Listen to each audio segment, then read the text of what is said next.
Good afternoon, everyone. Our top story this hour, new details emerging this afternoon about that brutal murder aboard a Greyhound bus in Manitoba yesterday. Police have laid charges in the crime that has shocked the nation. Our James McDonald is live now with more on this story. And James, what more have we learned today?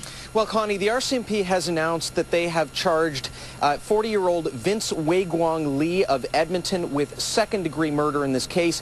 And we now know much more about the victim of this crime, the young man who was stabbed to death and beheaded aboard a Greyhound bus while on his way home to Winnipeg.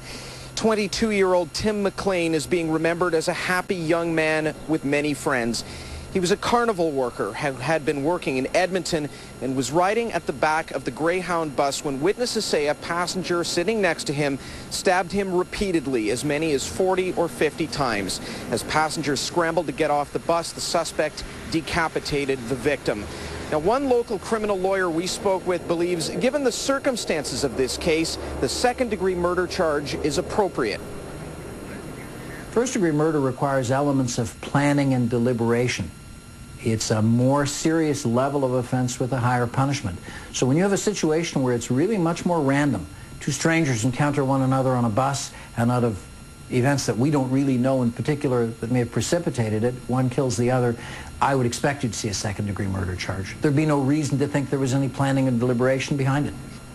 Now, the accused made a brief court appearance this morning. He said nothing during the hearing, only nodding briefly to acknowledge the judge. Now, as in the case of many other tragedies, the online world has become an outlet for people venting their grief in this case. A Facebook tribute page that started not long after Tim McLean was identified as the victim already has as many as 3,000 members from all over the world. So certainly this tragedy affecting many people abroad. Connie, back to you.